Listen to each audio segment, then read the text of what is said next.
إن الحمد لله نحمده ونستعينه ونستغفره ونعوذ بالله من شرور أنفسنا وسيئات أعمالنا من يهده الله فلا مضل له ومن يضلل فلا هادي له أشهد أن لا إله إلا الله وحده لا شريك له وأشهد أن محمدا عبده ورسوله قال الله عز وجل يا أيها الناس اتقوا ربكم الذي خلقكم من نفس واحدة وخلق منها زوجها وبث منهما رجالا كثيرا ونساء واتقوا الله الذي تساءلون به والأرحام إن الله كان عليكم رقيبا يا أيها الذين آمنوا اتقوا الله حق تقاته ولا تموتن إلا وأنتم مسلمون يا أيها الذين آمنوا اتقوا الله وقولوا قولا سديدا يصلح لكم أعمالكم ويغفر لكم ذنوبكم ومن يطع الله ورسوله فقد فاز فوزا عظيما أما بعد فإن أصدق الحديث كتاب الله وخير الهدي هدي محمد صلى الله عليه وسلم وشر الأمور محدثاتها وكل محدثة بدعة وكل بدعة ضلالة وكل ضلالة في النار. Ma'asyiral muslimin sidang Jumat rahimani wa rahimakumullah. Marilah kita bertakwa kepada Allah Subhanahu wa taala dengan menjalankan perintah-perintahnya dengan dasar cahaya dari Allah Subhanahu wa taala dan mengharapkan balasan dan ganjaran darinya, serta menjauhi segala larangan-larangan Allah Subhanahu wa taala dengan landasan cahaya dari Allah Subhanahu wa taala, takut terhadap siksa-siksanya. Ikhwatal iman sidang Jumat rahimani wa rahmakumullah. Dalam sebuah hadis yang diriwayatkan oleh sahabat yang mulia Abu Darda radhiyallahu anhu dan dikeluarkan oleh Imam Al-Bukhari dalam kitab beliau Al-Adab Al-Mufrad, Abu Darda radhiyallahu anhu mengatakan, "Awsani Rasulullah sallallahu alaihi wasallam bitis'in." Rasulullah sallallahu alaihi wasallam berwasiat kepadaku 9 perkara. La tusyrik billahi syai'a wa in qutti'ta aw hurriqta. Jangan sekali-kali engkau menyekutukan Allah Subhanahu wa taala meskipun engkau dicincang, meskipun engkau dibakar. Wala tadrukanna as-salata al-maktubata muta'ammida, dan jangan sekali-kali meninggalkan salat yang wajib secara sengaja. Wa man tarakaha muta'ammida bari'at minhu dhimmah. Siapa saja yang meninggalkan salat secara sengaja, maka dia terlepas dari jaminan Allah Subhanahu wa ta'ala. Wala tashrabanna al-khamra, dan jangan sekali-kali minum khamar. Fa innaha miftahu kulli syarrin, karena sungguhnya khamar adalah pintu segala keburukan. Wa ati' walidayka wa in amaraka an takhruja min dunyaka fakhruj lahuma, dan taatilah kedua orang tuamu meskipun mereka memerintahkanmu untuk keluar dari duniamu, maka keluarlah untuk mereka.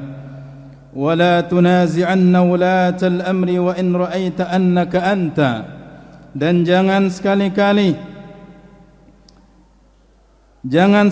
memberontak kepada pemimpin meskipun engkau memandang dirimu lebih benar.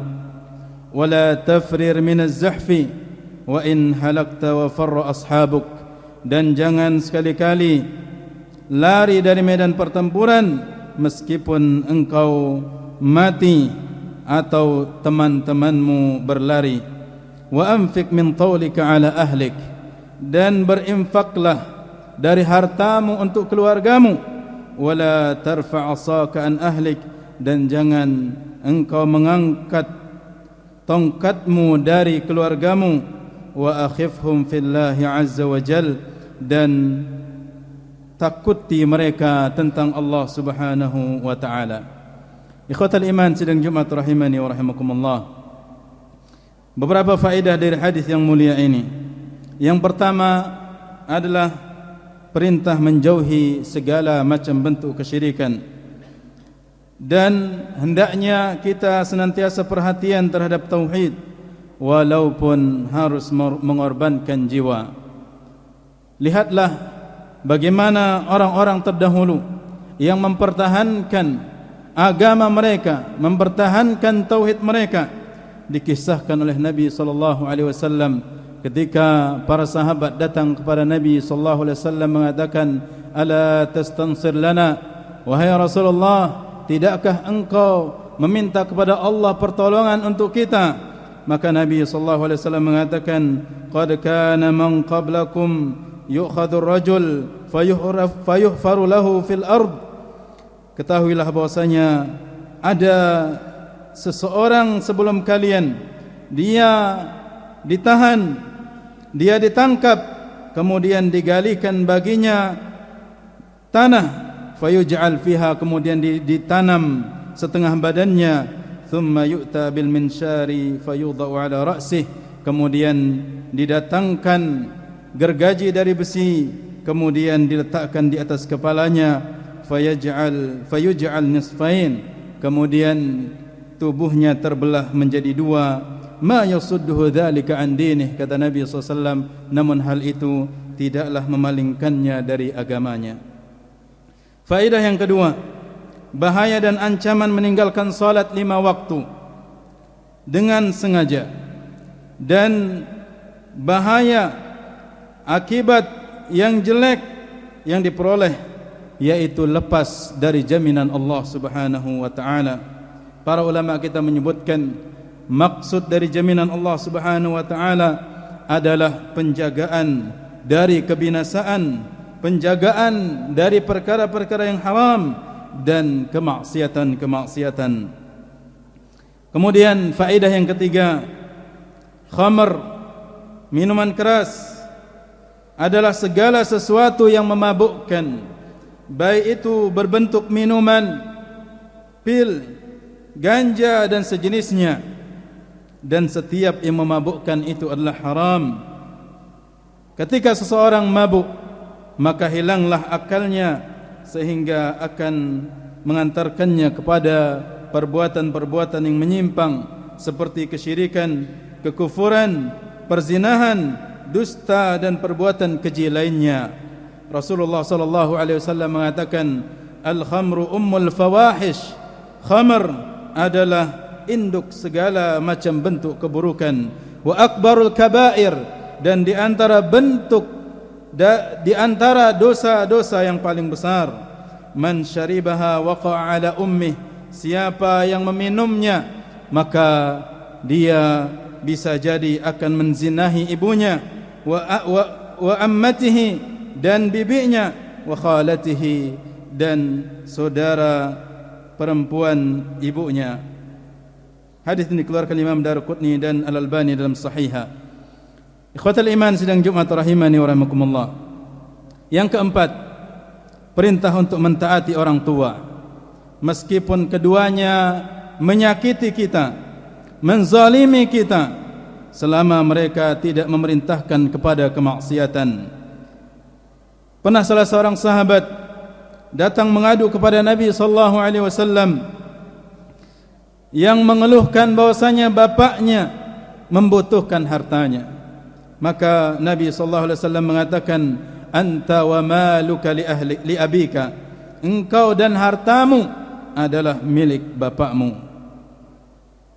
Kemudian yang kelima, wajibnya kita mentaati pemimpin kaum muslimin dan haramnya memberontak walaupun pemimpin tersebut adalah pemimpin yang zalim, walaupun pemimpin tersebut pemimpin yang korupsi, pemimpin yang mengambil hak-hak rakyatnya.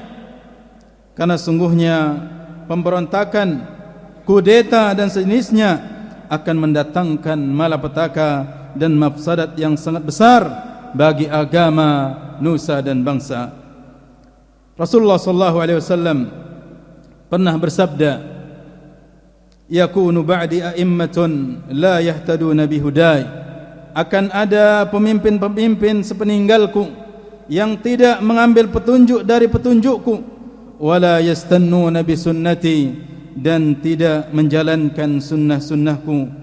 Wa sayaqumu fihim rijalun, akan ada di antara mereka orang-orang qulubuhum qulubus syayatin fi jusmanil ins, hati mereka bagaikan hati syaitan pada jasad manusia.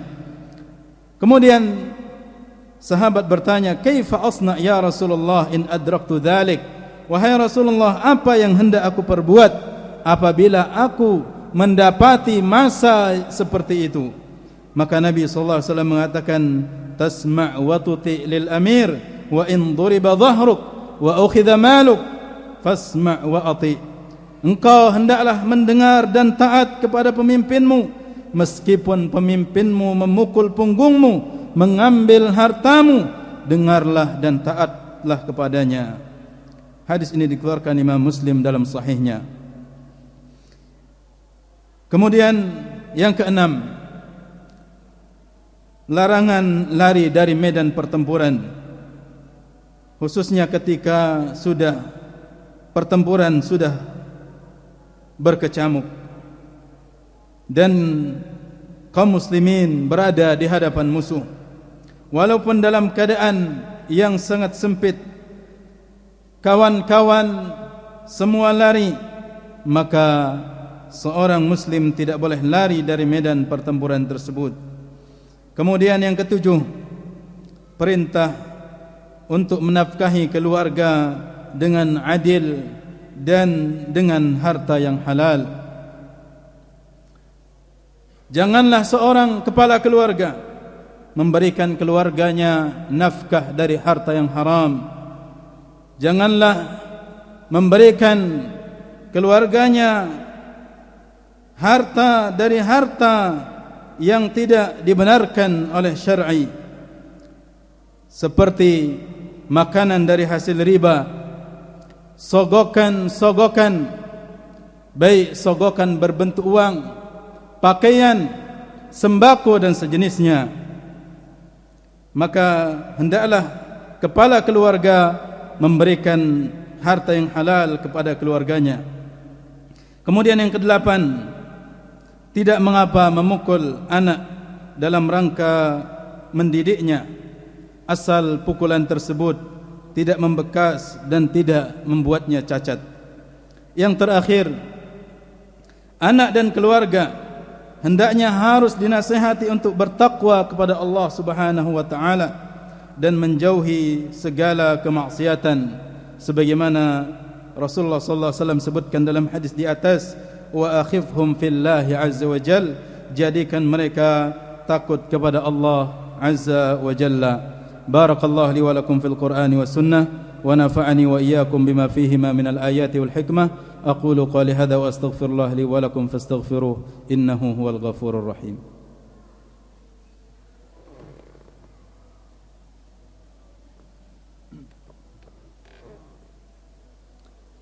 الحمد لله على إحسانه والشكر له على توفيقه وامتنانه.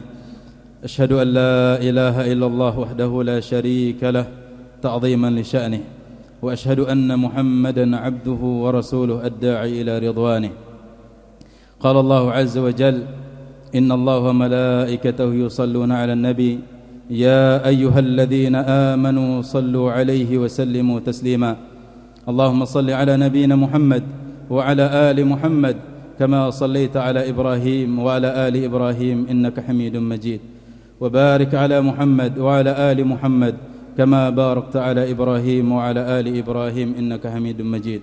وارض اللهم عن الخلفاء الراشدين أبي بكر وعمر وعثمان وعلي وعن بقية الصحابة أجمعين وعنا برحمتك يا أرحم الراحمين. اللهم أعز الإسلام والمسلمين وأذل الشرك والمشركين ودمر أعداءك أعداء الدين. اللهم انصر المسلمين المستضعفين في فلسطين. اللهم انصر المسلمين المستضعفين في غزة. اللهم انصرهم يا عزيز يا جبار. اللهم أرنا الحق حقا وارزقنا اتباعه، وأرنا الباطل باطلا وارزقنا اجتنابه. ربنا ظلمنا أنفسنا وإن لم تغفر لنا وترحمنا لنكونن من الخاسرين. اللهم اغفر للمسلمين والمسلمات والمؤمنين والمؤمنات الأحياء منهم والأموات إنك سميع قريب مجيب الدعوات. ربنا آتنا في الدنيا حسنة وفي الآخرة حسنة وقنا عذاب النار. وصل الله على نبينا محمد وعلى آله وصحبه وسلم، وآخر دعوانا أن الحمد لله رب العالمين، وأقم الصلاة.